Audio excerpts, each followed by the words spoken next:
I was paid to read this manhwa because it's so different compared to manga, and we have to support Korean webcomics because that way they will adapt a lot of these highly superior stories compared to the inferior anime from Japan. So the story of this unique Korean webcomic begins like any other video game isekai you can think of. There is a video game tower, there are hunters who are exploring it one level at a time. Everyone has a status screen and superpowers they gained out of nowhere. Very unique indeed, worth supporting more than anime. The main character is very unique because he doesn't have any superpowers, he's very weak and he cries about wanting to be the most powerful in the universe. And then through the power of plot convenience, he instantly gets the most broken power of them all because the tower felt like giving it to him, therefore he deserves it. Masterclass writing, unlike anything we've seen before.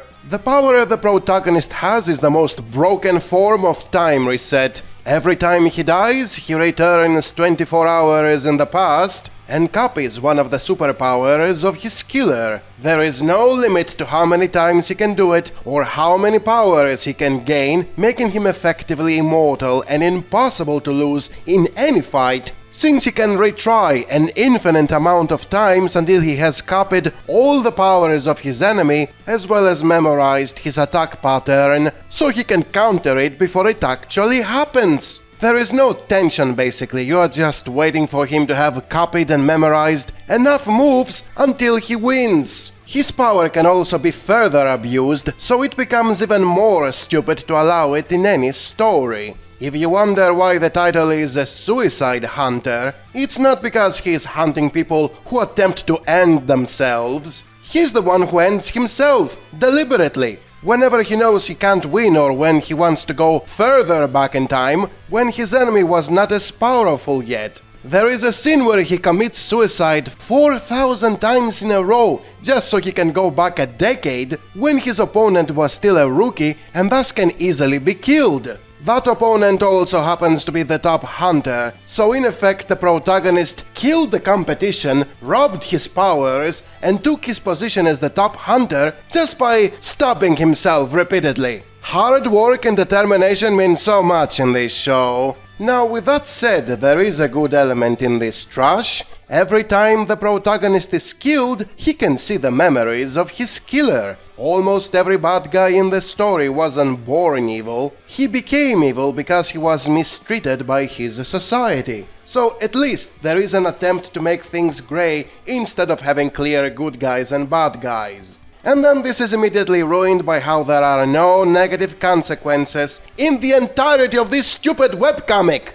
No matter what evil things the grey villains do, they reset when the protagonist defeats them. Time literally rewinds to a point when nothing bad has happened. So it's like there is no plot at the end of it, it gets undone as if it never happened. And not to forget to mention that all major villains are women who end up falling in love with the protagonist after he defeats them, and you get this indirect harem going on. And that is pretty much why Su1c1d3 Hunter is not better than any other bottom-tier escapism fantasy. It still has a protagonist with broken abilities he did not work for or deserves. There are no consequences to everything that happens, and the only real message is you self-inserting as a blunt guy that is all-powerful, and everyone is amazed with how easily he overcomes every situation.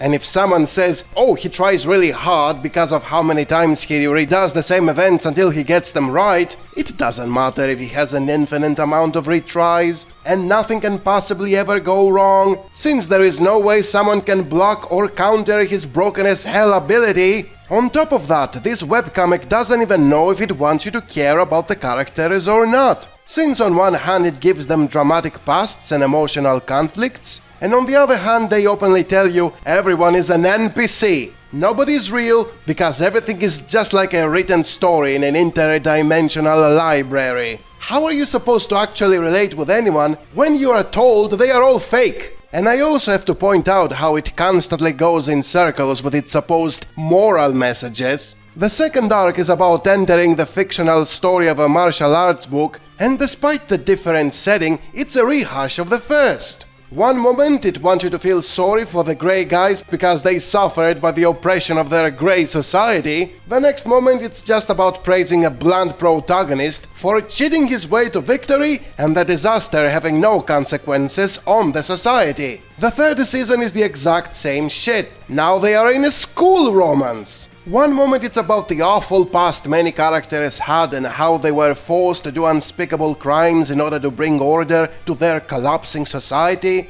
The next moment it's a stupid romance in a stupid school where nothing matters because they are all NPCs in a book or some bullshit. How can you give a shit about anything? This Korean webcomic is terrible, just like all Korean webcomics are terrible. And certainly not better than anime. Stop believing this lie that the sellouts are propagating and read a good book for a change.